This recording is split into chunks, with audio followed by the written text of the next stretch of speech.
Chaff is going to be key here. So my Firebadgers really can't do much of anything. The barrier goes down very quickly on this side. Now I don't have Firebadgers in the middle, and that is hurting me. Because all this chaff is distracting the marksmen to no end. Well, it will eventually end, but much too late.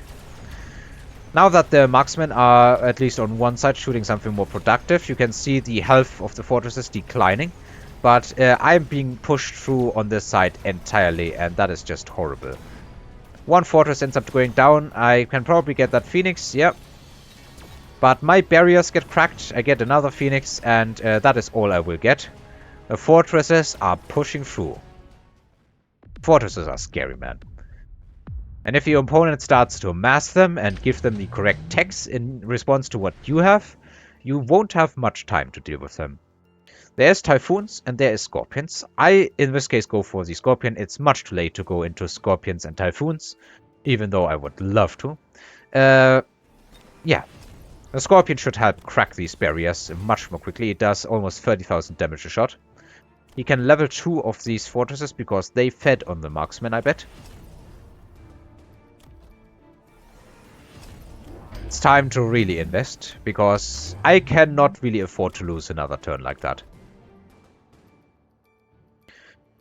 So, do I have the chaff clear to deal with it? Well, if the barriers go down more quickly, the Firebadgers should get more value, is what I'm thinking. My opponent is switching into Overlords, which is, I think, not really a good choice. But maybe he's just thinking of photoning them. And 30% damage reduction is still a lot. It makes your units quite a bit more tanky. But it's no longer the insane buff. He also gets the Rhino here, which is another really fat health pool that I have to deal with. But Scorpions are nice. Scorpions are really nice. Level 3, level 2, level 2. These Scorpions can basically crack a fortress with one shot. At least a level 1 fortress. Or with one salvo, I guess. So, one shield goes down. Second shield almost down. Now it's down. But the Firebadgers kind of get stuck on the Rhino here. So they don't accomplish much. This side I think is looking better, but it only has a single Scorpion. I'm kind of winning the chaff war. And now I'm locking on. Some fortresses are dropping, but the Overlord, of course, isn't helping the situation either. Firebadgers are being broken. Fortresses are being broken. So my strategy is working, but I still didn't win the chaff war here. And, well, I guess I still had some chaff left over. It turns out that it was enough. I bet the late fangs were a key part in this. And my army is starting to push through. The difference the Scorpions made here cannot be underestimated. Panic time for my opponent now. There's acid as well.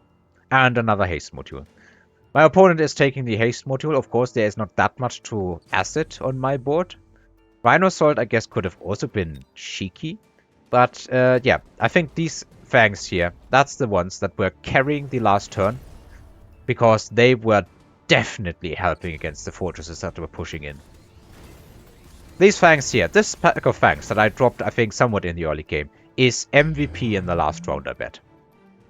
Yeah, other than that, I dropped shields because I still don't want to get acided. My opponent did go for replicating crawlers into Firebadgers. Not that much of a good idea, but the chaff war was kind of balanced, more or less.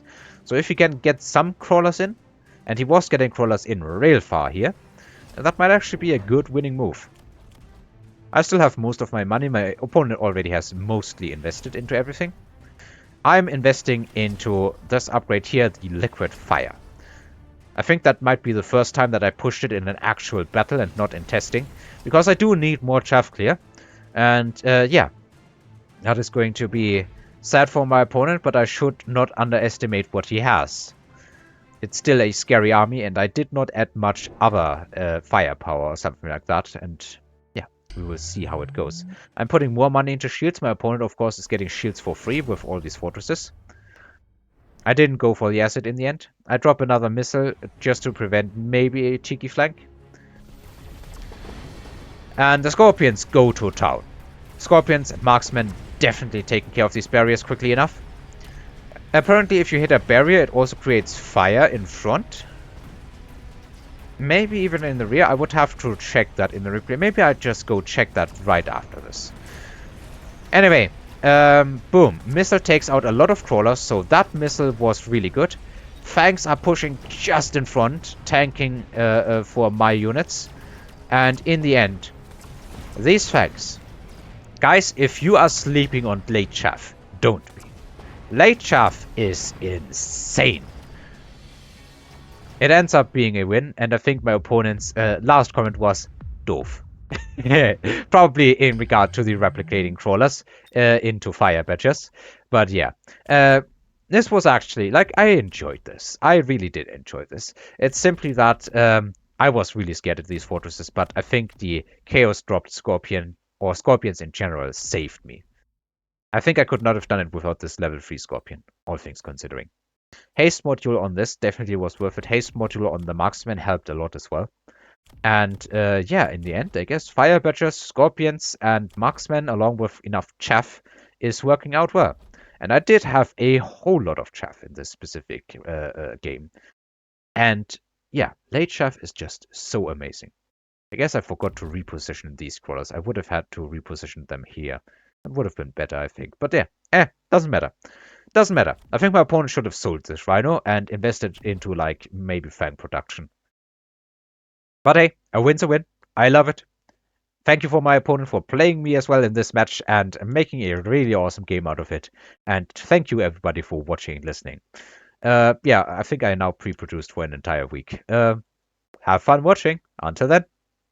Oh, before I forget, hang on. Let's go to solo. Let's go to the testing ground. And I want to see what happens when liquid fire hits a shield. Because not like missiles, liquid fire is created basically on the point of impact, which should be on the ground. Hang on, I can't drop them normally. Let's drop a Firebadger on this side, and let's maybe just give it liquid fire and range. Oops, that was the wrong upgrade. And let us drop a fortress with a shield here. Put them opposite to each other. Oh, I am stupid. That was a fortress. Oops. That was a fortress with range, not with shield. I think it's because my shield button is here. I think that was just complete muscle reflex.